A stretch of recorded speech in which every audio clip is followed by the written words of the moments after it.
Story time audio ബുക്സിലേക്ക് എല്ലാവർക്കും സ്വാഗതം. ജോസി വാഗമറ്റം എഴുതിയ നോവൽ ചാവുകടൽ. എമിലിയുടെ സങ്കടം പറച്ചിൽ കേട്ട് കേട്ട് റെജീനയ്ക്ക് ഒടുവിൽ ദേഷ്യം പിടിച്ചു. ചേച്ചി ഇവിടെ കരഞ്ഞുകൊണ്ടിരുന്ന ആ തെമ്മാടി ചെക്കൻ തിരിച്ചു വരുമോ? നിനക്ക് തെമ്മാടി ചെറുക്കൻ, എനിക്കെൻ്റെ മകനാണടി പോയത്, എമിലി ചോദിച്ചു. അത് ചേച്ചിയുടെ മകനല്ലെന്ന് എത്ര തവണ ഞാൻ പറഞ്ഞു. സൈമൺ മുതലാളിയുടെ മോൻ. റെജീനെ, നീ എൻ്റെ വായിന്ന് ഒന്നും കേൾക്കല്ല്, എൻ്റെ മുന്നീന്ന്. ഭർത്താവിനെയും കുഞ്ഞിനെയും കൂട്ടി എമിലിയെ സന്ദർശിക്കാൻ വന്നതാണ് റെജീന. ശൗര്യയെ കാണാതായ ശേഷം എമിലി അതീവ ദുഃഖിതയെ കഴിയുകയാണെന്ന് അറിഞ്ഞതുകൊണ്ടാണ് വന്നത്. ചേച്ചി ഒന്ന് ആലോചിച്ച് നോക്കിക്കേ, അവൻ എന്തൊക്കെയാ കാട്ടിക്കൂട്ടിയത്. സ്കൂളിൽ പഠിക്കണ ഒരു കുട്ടിയുടെ വയറ്റത്ത് പെൻസിൽ കുത്തിക്കയറ്റി അവനെ സ്കൂൾ മുറ്റത്തിട്ട് അടിച്ചു. ക്ലാസ് ടീച്ചറിൻ്റെ ബാഗിൽ പാമ്പിനെയും തേളിനെയും പിടിച്ചു വെച്ചു. ഇതൊക്കെ അവൻ്റെ പ്രായത്തിലുള്ള കുട്ടികൾ ചെയ്യണ പണിയാണോ? തെമ്മാടിത്തരം മാത്രം അവൻ്റെ കയ്യിലിരിപ്പ്. അവൻ സഹി കെട്ടിട്ട് ചെയ്തതാ. അവൻ എന്തോരം വിഷമം സഹിച്ചെന്ന് എനിക്കറിയാം. എമിലി മകൻ്റെ പക്ഷത്ത് തന്നെ ശക്തമായി നിലയുറപ്പിച്ചു. ഒരു കണക്കിന് അവൻ ഇപ്പോഴേ പുറപ്പെട്ടത് പോയത് നന്നായി. കുറേ കൂടി പ്രായം ചെല്ലുമ്പം അവൻ പെൻസിലിന് പകരം കത്തിയെടുത്തായിരിക്കും കുത്തുന്നേ.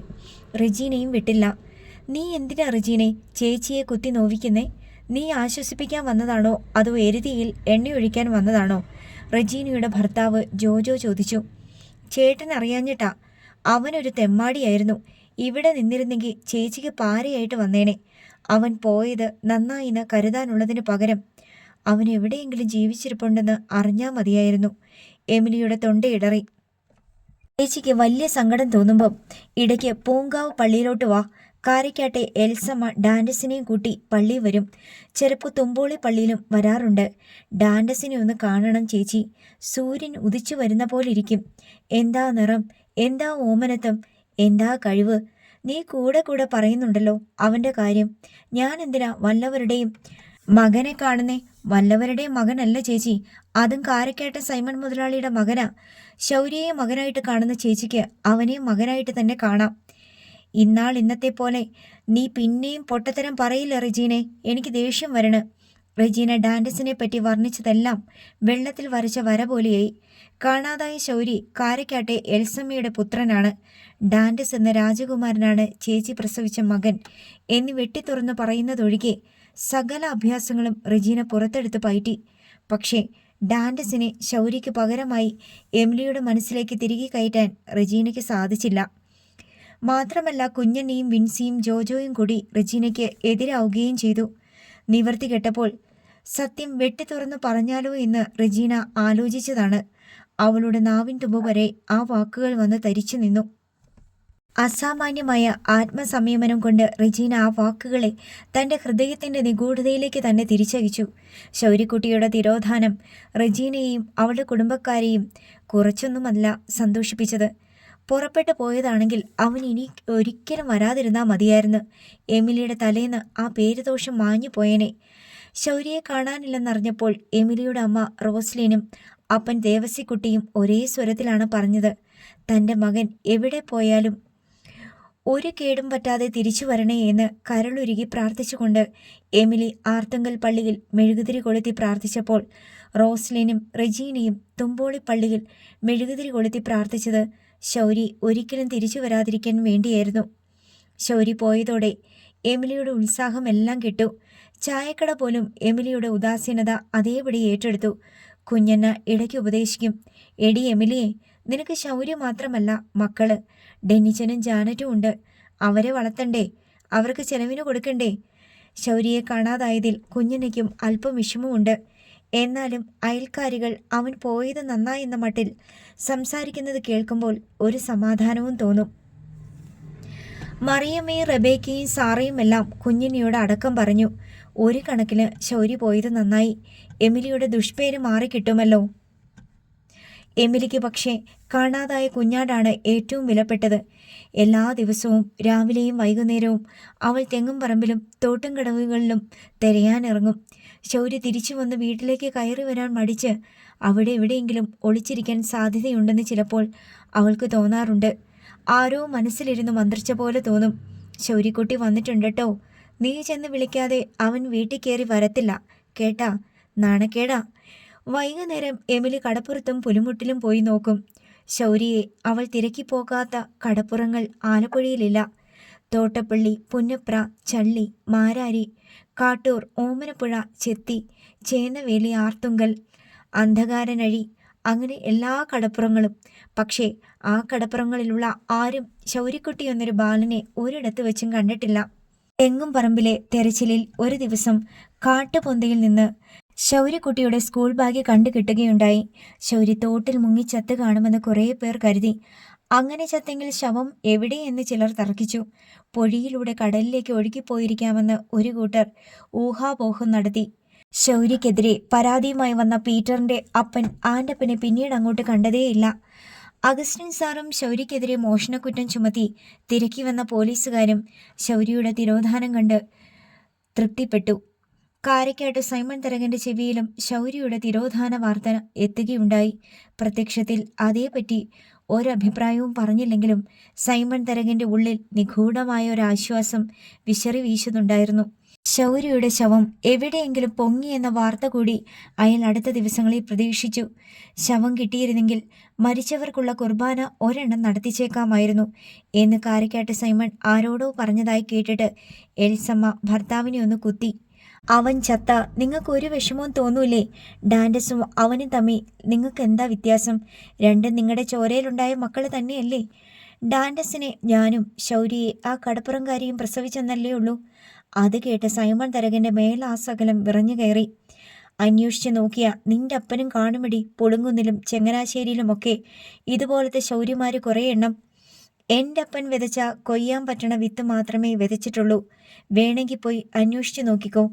സൈമൺ തരകന്റെ വായിൽ എൽസമ്മയെയും അവളുടെ 3 തലമുറ പിൻഗാമികളെയും ചേർത്തുള്ള ഒരു തെറിയാണ് പിന്നീട് വന്നത്. അത് ധാരാളം കേട്ടിട്ടുള്ളതുകൊണ്ട് എൽസമ്മയ്ക്ക് സൈമൺ തരകന്റെ വായിൽ നിന്ന് കുറേ പുഴുക്കൾ പൊഴിഞ്ഞു വീണതുപോലെയേ തോന്നിയുള്ളൂ. ആ ചെറുക്കൻ ചത്തുപോയെന്നോർത്ത് സമാധാനിക്കേണ്ട. ഒളിച്ചു പോയവൻ തിരിച്ചു വരാതിരിക്കുമോ? നിങ്ങളെക്കായാലും വലിയ കുരിശായിട്ടായിരിക്കും അവൻ്റെ വരവ്. ആ വാഗ്വാദത്തിൻ്റെ പിന്നാമ്പുറത്ത് മൂകസാക്ഷിയായി നിന്ന ഡാൻഡസ് പിന്നീട് എൽസമ്മയോട് ചോദിച്ചു, ആരാ മമ്മി ശൗരി? ചെല്ലിക്കടപ്പുറത്തെ ഒരു തെണ്ടി ചെറുക്കൻ. എൽസമ്മ പറഞ്ഞു, അവൻ എവിടെ പോയതാ? ആ അതാർക്കറിയാം. അവനെങ്ങോട്ടാ തിരിച്ചു വരണേ? ചെല്ലിക്കടപ്പുറത്തേക്ക് തന്നെ. അതിന് നമുക്കെന്താ? അതൊക്കെ കുറച്ച് കഴിയുമ്പം എൻ്റെ മോന് മനസ്സിലായിക്കോളും കേട്ടോ. ഇപ്പോഴേ പഠിച്ചു വെക്കണ്ട. കലവൂരെ ലിറ്റിൽ ഫ്ലവർ ഇംഗ്ലീഷ് മീഡിയം സ്കൂളിലാണ് ഡാൻഡസ് പഠിക്കുന്നത്. അതേ സ്കൂളിൽ അതേ ക്ലാസ്സിലാണ് ജോജോയുടെ മൂത്ത സഹോദരൻ്റെ മകൾ ഷീബ പഠിക്കുന്നത്. 5ാം സ്റ്റാൻഡേർഡിൽ. അവൾക്ക് എല്ലാ ദിവസവും ഡാൻഡസിനെ പറ്റി എന്തെങ്കിലും പറയാനുണ്ടാകും. ക്ലാസ്സിൽ ഡാൻഡസിനോട് കൂട്ടുകൂടാനാണ് എല്ലാവർക്കും ആഗ്രഹമെന്ന് ഷീബ പറയും. അധ്യാപകരുടെ കണ്ണിലുണ്ണിയാണവൻ. ആരോടും വാക്ക് തർക്കങ്ങളില്ല, വഴക്കില്ല. എപ്പോഴും അവൻ്റെ മുഖത്തൊരു പുഞ്ചിരിയുണ്ടാവും. അവൻ നോക്കുമ്പോൾ എല്ലാവർക്കും തോന്നും അവന് മുമ്പ് പരിചയമുണ്ടെന്ന്, അവന് തന്നോട് സ്നേഹമുണ്ടെന്നും. റെജീനയ്ക്ക് അതെല്ലാം കേൾക്കാൻ വലിയ സന്തോഷമാണ്. ഷീബയ്ക്കും അവനോട് വലിയ ആരാധനയുണ്ടെന്ന് റെജീനയ്ക്ക് മനസ്സിലായി. ഡാൻഡസ് നന്നായി വയലിൻ വായിക്കുമെന്നും സിനിമയിലെ ഹിറ്റ് ഗാനങ്ങളുടെ അവൻ വയലിനിൽ വായിച്ചു കേൾപ്പിക്കുമെന്നും സ്കൂളിലെ കലാമത്സരങ്ങളിൽ അവൻ പാടുകയും പ്രസംഗിക്കുകയും ഉപന്യാസം എഴുതുകയും ചെയ്യുമെന്നും ക്വിസ് മത്സരങ്ങളിൽ പങ്കെടുക്കുമെന്നും എല്ലായിടത്തും അവന് സമ്മാനങ്ങൾ കിട്ടുമെന്നും ഷീബയാണ് റെജീനയോട് പറഞ്ഞത്. അവൾക്ക് ഡാൻഡസിനെ പറ്റി എത്ര പറഞ്ഞാലും മതി വരില്ല. ഡാൻഡസ് അതിമനോഹരമായി ചിത്രം വരയ്ക്കുമെന്ന് കൂടി ഷീബ പറഞ്ഞപ്പോൾ റെജീനയുടെ അഭിമാനവും വാത്സല്യവും അല്പം തുളുമ്പിപ്പോയി. എനിക്കറിയാം, എനിക്കിതൊക്കെ പണ്ടേ അറിയായിരുന്നു. ഞങ്ങളുടെ വല്യപ്പച്ചൻ മിനിറ്റ് വെച്ച് പുണ്യാളന്മാരുടെ പടം വരയ്ക്കുമായിരുന്നു. പാട്ട് പാടും, വയലിൻ വായിക്കും, നാടകത്തിൽ അഭിനയിക്കുകയും ചെയ്യും. ഷീബ മാത്രമല്ല, അവളുടെ അമ്മ ക്ലാരയും അത് കേട്ട് കണ്ണുമിഴിച്ചു. നിങ്ങളുടെ വല്യപ്പച്ചനും കാരക്കാട്ട് സൈമൺ മുതലാളിയുടെ മകനും തമ്മിൽ എന്താ ബന്ധം? അപ്പോഴാണ് തൻ്റെ പാരമ്പര്യബോധവും അഭിമാന പ്രകടനവും ആനന്ദപ്രകർഷവും എല്ലാം പിടിവിട്ടു പോയെന്ന വീണ്ടും വിചാരം റെജീനയ്ക്ക് കിട്ടുന്നത്. ഒന്നുമില്ല, ഞങ്ങളുടെ വല്യപ്പച്ചനും ഇതുപോലെ വലിയൊരു കലാകാരനായിരുന്നെന്ന് പറഞ്ഞെന്നേ ഉള്ളൂ. ഇതിപ്പോൾ പലതവണയായല്ലോ നീ നിന്റെ വല്യപ്പച്ചനെയും സൈമൺ മുതലാളിയുടെ മകനെയും ചേർത്ത് പറയുന്നത്. ക്ലാരയ്ക്ക് എത്ര ചിന്തിച്ചിട്ടും ആ വിരോധാഭാസത്തിൻ്റെ ഉള്ളടക്കം മനസ്സിലാകുന്നില്ല. എൻ്റെ ചേച്ചി, ഞങ്ങളുടെ അയലത്തരക്കാരല്ലേ കാരക്കാടന്മാർ? അങ്ങനെ നോക്കുമ്പോൾ ഞങ്ങളുടെ കൊച്ചല്ലേ ഡാൻഡസ്? അങ്ങനെ നോക്കിയ കാരക്കാട്ട് സൈമൺ മുതലാളിൻ്റെ ഒരു കൊച്ച് നിങ്ങളുടെ വീട്ടിലുണ്ടായിരുന്നല്ലോ. അതിനെപ്പറ്റി ഒരക്ഷരം പോലും ആരും പറഞ്ഞു കേട്ടില്ലല്ലോ. അതൊരു കുത്താണ്. മുട്ടുസൂചി കൊണ്ടുള്ളതല്ല, കഠാരമുന കൊണ്ട്. ഓർക്കാപ്പുറത്ത് നേരെ നെഞ്ചിലാണതിൻ്റെ മുന തുളഞ്ഞു കയറുക. ആ ശൗര്യനെ കാണാണ്ടായിട്ട് എത്ര നാളായി. ആരും അവനെപ്പറ്റി തിരക്കുന്നു പോലുമില്ലല്ലോ. സ്വന്തം ചേച്ചിയുടെ മോന. ഇവിടെ ആർക്കും ഒരു വിഷമോ ഞാൻ കണ്ടില്ല. ക്ലാര കഠാരമുന ഒന്നുകൂടി തിരികെ കയറ്റി. അതെൻ്റെ ചേച്ചിയുടെ മോനല്ല, കാരക്കാട്ടെ ആ ദുഷ്ടപിശാചിൻ്റെയാ. അവൻ പോയത് നന്നായി. ചത്തുപോയെന്ന് കേട്ടാ അത്രയും നല്ലത്. ആ ദുഷ്ടപിശാചിൻ്റെ ആണല്ലോ മറ്റേ മോനും. എന്നിട്ട് അവനെപ്പറ്റി പറയുമ്പം എന്താ നാവീന്ന് തേനൊലിക്കുന്നേ? അവനെപ്പറ്റി ചോദിക്കാനും കേൾക്കാനും എന്താ ഉത്സാഹം. ശൗര്യയെ കണക്കാക്കാത്തവള് അവനെയും കണക്കാക്കരുത്. ഞാൻ എന്തെങ്കിലും ബന്ധം വെച്ചിട്ടല്ല ഡാൻഡസിനെ ഇഷ്ടപ്പെടുന്നേ. അവൻ നല്ലൊരു കലാകാരനായതുകൊണ്ടാ. റജീന കൂടുതൽ പരിക്കേൽക്കാതെ രംഗത്ത് നിന്ന് രക്ഷപ്പെട്ട് കളഞ്ഞു. ഷീബയ്ക്ക് ഡാൻഡസിനെ വലിയ ഇഷ്ടമായിരുന്നതുകൊണ്ട് ഡാൻഡസിനെ ഇഷ്ടപ്പെടുന്നവരോടും അവൾക്ക് അടുപ്പ കൂടുതൽ തോന്നി. അവൾ പിന്നീട് രഹസ്യമായി റജീനയോട് പറഞ്ഞു, ഡാൻഡസ് ഉണ്ടല്ലോ, നമ്മുടെ മുഖത്തോട്ട് നോക്കിയിട്ട് പെൻസിലെടുത്ത് 1, 2, 3 വര. കടലാസിലോട്ട് നോക്കിയാ ഉണ്ടല്ലോ നമ്മളെപ്പോലെ തന്നെ, കണ്ണും മൂക്കും ചെവിയും തലയും എല്ലാം. ഇങ്ങനെ തന്നെയായിരുന്നു ഞങ്ങളുടെ വല്യപ്പച്ചനും. റജീനയുടെ നാവിൽ നിന്ന് അറിയാതെ വീണുപോയി. പക്ഷെ ഷീബ അത് അവഗണിച്ചു. ഡാൻഡസിൻ്റെ കൂടെ 1-ാം ക്ലാസ് മുതലേ പഠിക്കേണ്ടതായിരുന്നു. ഇപ്പോൾ അതാണ് ഷീബയ്ക്ക് വിഷമം. 4-ാം ക്ലാസ് വരെ അവൾ കലവൂർ സ്കൂളിലാണ് പഠിച്ചത്. ലിറ്റിൽ ഫ്ലവർ ഇംഗ്ലീഷ് മീഡിയം ആക്കിയിട്ട് 2 വർഷമേ ആയിട്ടുള്ളൂ. 4-ാം ക്ലാസ് വരെ ഡാൻഡസും മറ്റേതോ സ്കൂളിലായിരുന്നുവെന്ന് അവൾക്കറിയാം. അക്കൊല്ലം സ്കൂൾ വാർഷികാഘോഷത്തിന് ഡാൻഡസിൻ്റെ പാട്ടും വയലിൻ വാദനവും ഉണ്ടായിരുന്നു. കൂടാതെ നാടകത്തിലെ കഥാപാത്രമായും അവൻ അഭിനയിക്കുന്നുണ്ടായിരുന്നു. ഇതറിഞ്ഞപ്പോൾ മുതൽ റജീനയ്ക്ക് ഇരിക്കപ്പുറത്തിയില്ല.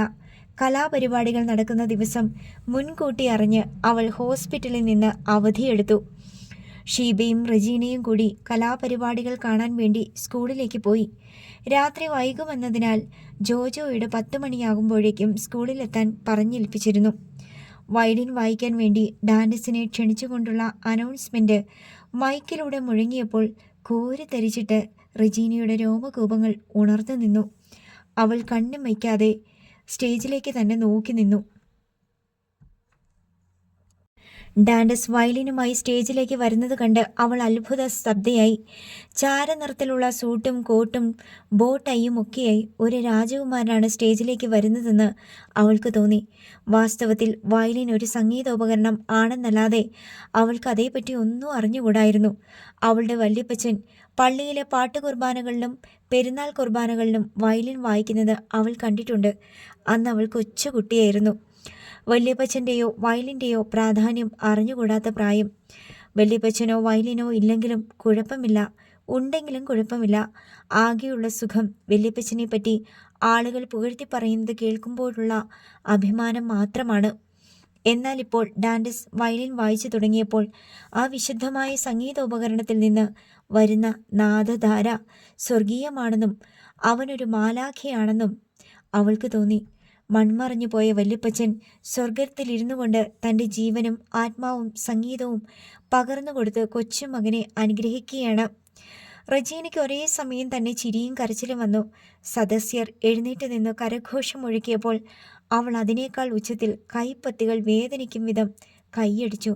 തൻ്റെ സഹോദരി കടപ്പുറത്ത് കിടന്ന് കഷ്ടപ്പെടുന്ന എമിലി ചേച്ചി ഇതൊന്ന് കാണേണ്ടതായിരുന്നുവെന്ന് റജീന കുണ്ഠിതപ്പെട്ടു. ആളുകളുടെ ഹർഷാരവത്തിനു മുൻപിൽ സ്റ്റേജിൽ സ്വന്തം മകൻ കൈകൂപ്പി സദസ്യരുടെ അഭിനന്ദനങ്ങൾ സ്വീകരിച്ചു മടങ്ങുന്ന ആ സ്വർഗീയമായ കാഴ്ച ഒരമ്മയ്ക്ക് അഭിമാനിക്കാൻ ഇതിൽ കൂടുതൽ എന്ത് വേണം? പക്ഷേ എമിലി ചേച്ചിക്ക് ഇതൊന്നും കാണണ്ട. യാതൊരു പാരമ്പര്യ ഗുണങ്ങളുമില്ലാത്ത ശൗരി എന്ന പറട്ട ചെറുക്കനെയോർത്ത് കരഞ്ഞും വിലപിച്ചും കഴിയുകയാണവൾ. ഈ ഡാൻഡസിൻ്റെ വിറകുവെട്ടുകാരനായിട്ട് നിൽക്കാനുള്ള യോഗ്യതയുണ്ടോ അവന്? ഡാൻഡസിൻ്റെ 100-1 രൂപസൗകുമാര്യമോ മുഖകാന്തിയോ ഉണ്ടോ ആ വേതാള ചെറുക്കന്? ശൗര്യയെ ലോകത്ത് ആരെങ്കിലും എന്നെങ്കിലും ഇതുപോലെ ആദരിക്കുമോ? എല്ലാം പോട്ടെ, അവൻ ആരാണ്?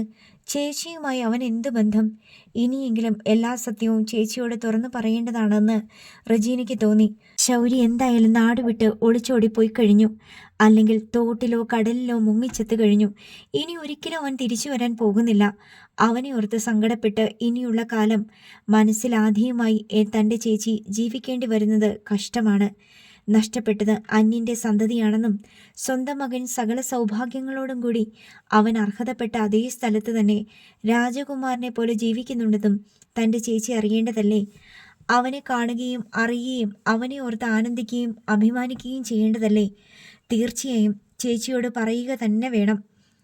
കലാപരിപാടികൾ അവസാനിച്ച് സ്കൂൾ ഓഡിറ്റോറിയത്തിൽ നിന്ന് ആളുകൾ പിരിയുന്ന വേളയിൽ റജീന തിക്കി തിരക്കി ഡാൻഡസ് നിൽക്കുന്നിടത്തേക്ക് ചെന്നു. സ്റ്റേജിൻ്റെ ഇടതുഭാഗത്ത് മൈക്ക് സെറ്റും മറ്റും ക്രമീകരിച്ചിരിക്കുന്നതിന് മുന്നിലായി ആളുകൾക്കിടയിൽ അവൻ മറ്റുള്ളവരോട് സംസാരിച്ചും ചിരിച്ചു നിൽക്കുന്നത് റജീന കണ്ടു. അവനോടൊപ്പം ആരൊക്കെയുണ്ടെന്നോ താൻ ആരാണെന്നോ ഒന്നും അവൾ ചിന്തിച്ചില്ല. ഡാൻഡസിൻ്റെ ചുറ്റും നിന്ന ബന്ധുജനങ്ങളെയും അധ്യാപകരെയും വകഞ്ഞു മാറ്റി അവൾ അവൻ്റെ അരികെ ചെന്ന് അവനെ ആശ്ലേഷിച്ചു. മിടുക്കൻ, ഒത്തിരി നന്നായിരുന്നു കേട്ടോ, എനിക്ക് ഭയങ്കര സന്തോഷമായി, നന്നായി വരട്ടെ. അവൾ അവൻ്റെ നെറുകയിൽ ഒരു മുത്തവും കൊടുത്തു. ഡാൻഡസ് അന്തം വിട്ടു നിന്നു. ആരാ അത്? റജീനയെ അടിമുടി നോക്കിയിട്ട് സൈമൺ തരകൻ ദേഷ്യമുണ്ട് ആരോടെന്നില്ലാതെ ചോദിച്ചു. ഡാൻഡസ് കൈ മലർത്തി കാട്ടി. ആരാ? നീ ഇവിടുത്തെ ടീച്ചറാണോ? ആരാണെന്ന് പറ. സൈമൺ തരകൻ ഡാൻഡസിൻ്റെ അടുത്ത് നിന്ന് റജീനയെ തള്ളി മാറ്റി. ടീച്ചർമാരോട് സംസാരിച്ച് നിന്ന എൽസമ്മ റജീനയെ തിരിച്ചറിഞ്ഞു. ഇതാ നേഴ്സല്ലേ, KCM ഹോസ്പിറ്റലിലെ നേഴ്സോ? ഇവൾക്കെന്താ ഇവിടെ കാര്യം? നീ എന്തിനാ ഇവനെ കെട്ടിപ്പിടിച്ചത്? നീ ആരാ? സൈമൺ തരകൻ റജീനയോട് തട്ടിക്കയറി. നിങ്ങളുടെ ഭാര്യയ്ക്കറിയാം ഞാൻ ആരാണെന്ന്. റജീന അതും പറഞ്ഞ് പിന്നോട്ട് മാറി. അങ്ങനെ പോകാൻ വരട്ടെ. എവിടുന്നോ പാഞ്ഞു വന്ന് തിക്കി കയറി എൻ്റെ മോനെ കെട്ടിപ്പിടിക്കാൻ നീ ആരാടി? വേണ്ട, പോട്ടെ. എൽസമ്മ ഭർത്താവിനെ തടയാൻ ശ്രമിച്ചു. അങ്ങനെ വിട്ടാൽ പറ്റത്തില്ലല്ലോ.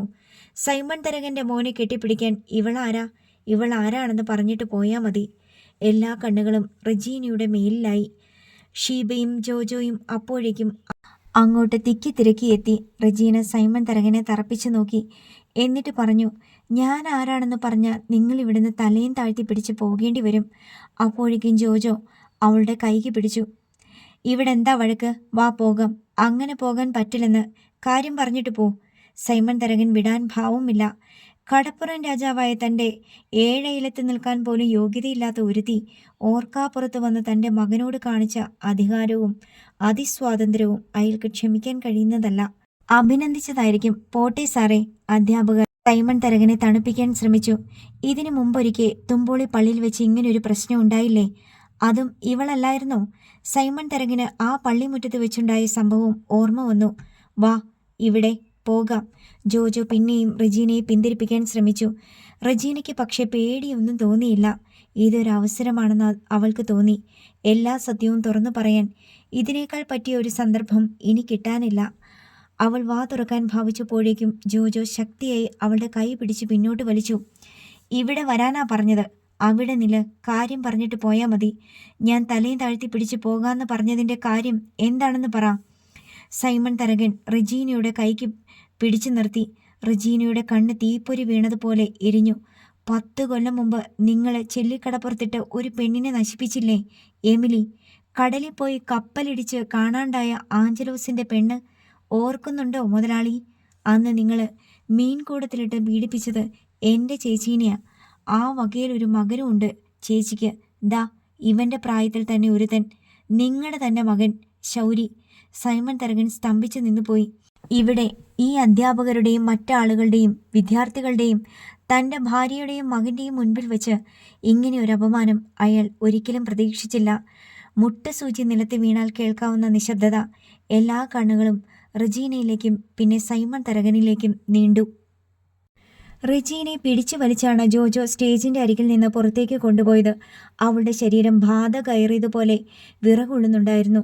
നാണക്കേടിൻ്റെ വഴുവഴുത്ത ചെളിയിൽ കഴുത്തൊപ്പം മുങ്ങിയ പോലെ എൽസമ്മ ചൂളിച്ചുരുങ്ങി നിൽക്കുകയാണ്. തൻ്റെ ഭർത്താവിനെ പറ്റിയാണ് ആ സ്ത്രീ വിളംബരം നടത്തിയത്. അവിടെ കൂടി നിന്ന അധ്യാപകരും വിദ്യാർത്ഥികളും രക്ഷിതാക്കളും അവൾ പറഞ്ഞത് കേൾക്കുകയും ചെയ്തു. മകനെ പുകഴ്ത്തി കേട്ടപ്പോൾ വാനോളം ഉയർന്ന അഭിമാനവും സന്തോഷവും മകന്റെ അപ്പനെ ഇകഴ്ത്തി കേട്ടതോടെ അപമാനവും അവഹേളനവുമായി മാറിയത് എൽസമ്മ അനുഭവിച്ചറിഞ്ഞു. എന്തിനാ ആ സ്ത്രീ ഇവിടെ വന്ന് വഴക്കുണ്ടാക്കിയത്? ആരാണ് ആ സ്ത്രീ? രക്ഷാകർത്താക്കളിൽ ഒരാൾ ആരോടെന്നില്ലാതെ ചോദിച്ചു. അവൾക്ക് ഭ്രാന്ത, മുഴുവട്ട്. സൈമൺ തരകൻ ഒരു പ്രഖ്യാപനം നടത്തി. അവരെന്താ പറഞ്ഞത്? മറ്റൊരാൾ ചോദിച്ചു. ഇദ്ദേഹം ആ സ്ത്രീയുടെ ചേച്ചിയെ പീഡിപ്പിച്ചെന്നും ആ വകയിൽ ഇതുപോലൊരു മകനുണ്ടെന്നും അല്ലേ? മറ്റൊരു വിദ്യാർത്ഥിനിയുടെ അമ്മ എൽസമ്മയോട് ചോദിച്ചു. ഞാനൊന്നും കേട്ടില്ല. സമനില തെറ്റിയ പോലെ അവൾ എന്തോ ചലിക്കുന്നുണ്ടായിരുന്നു.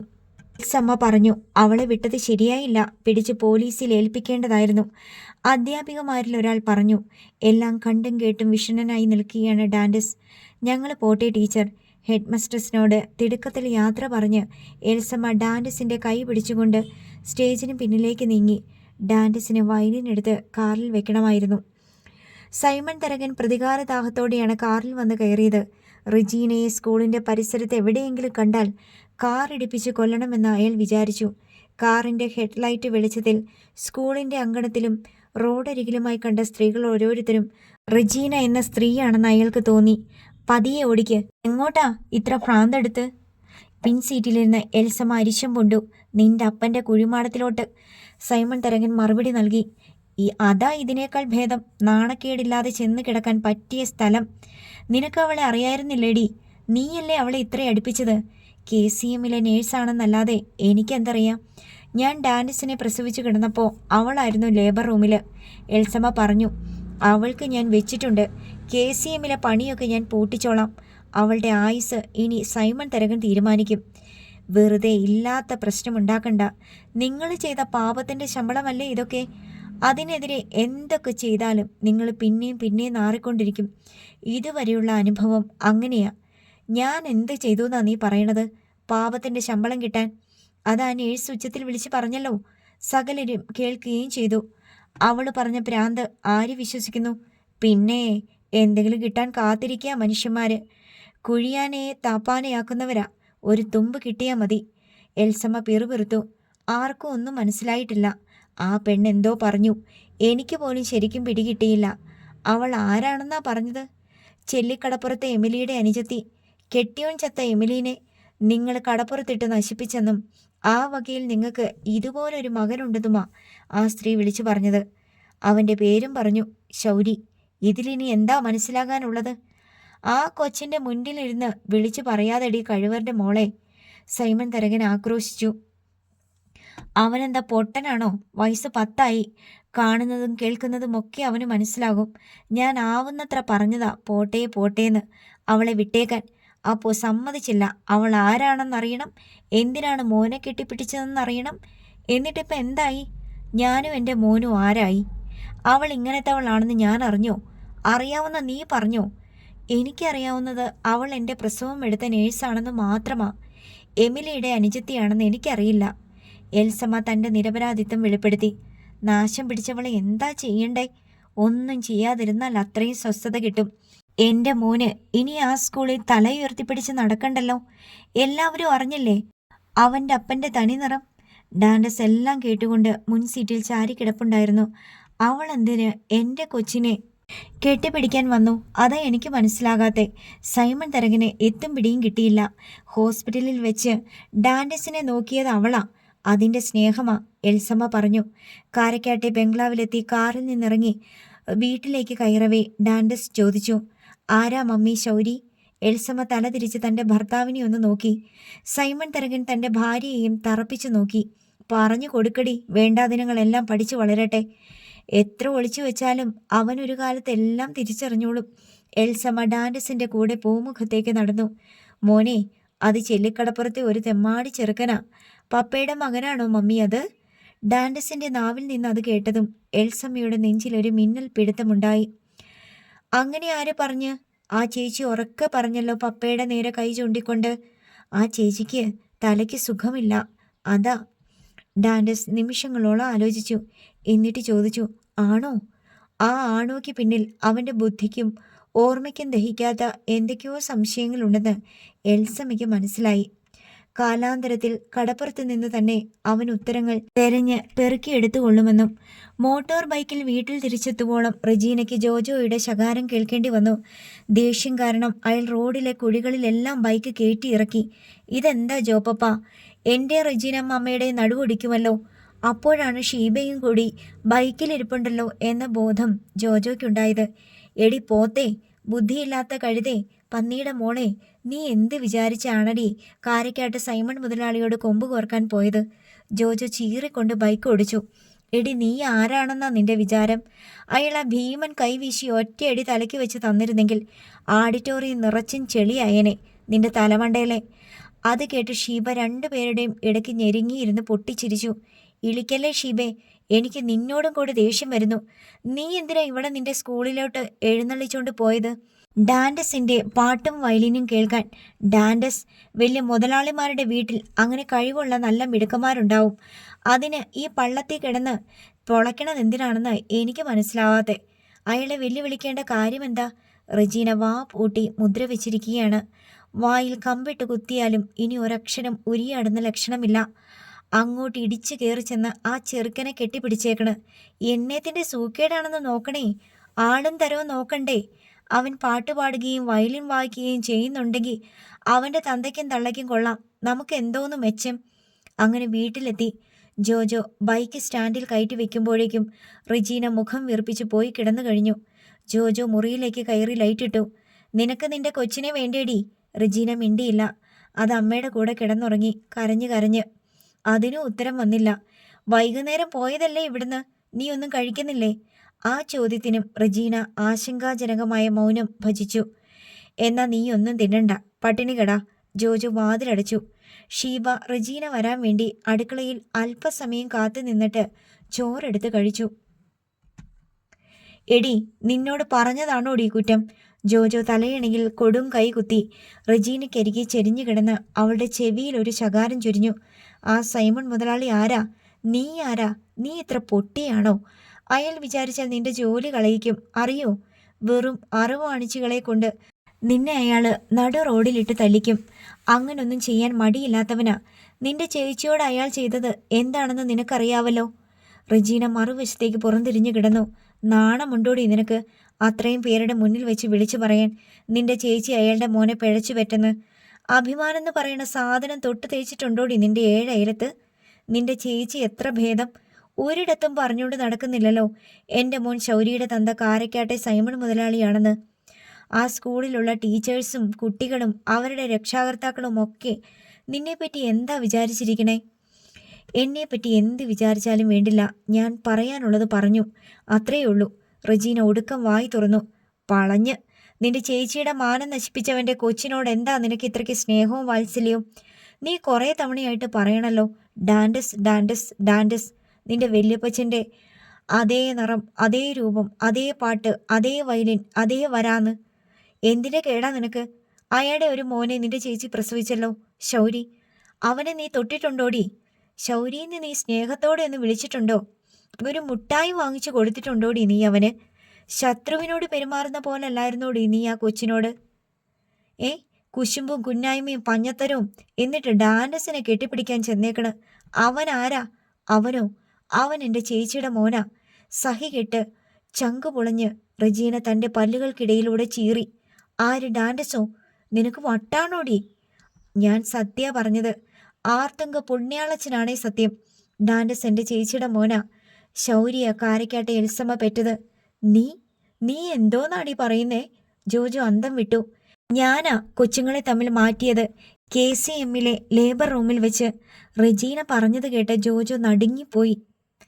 അടുത്ത ഭാഗം നാളെ.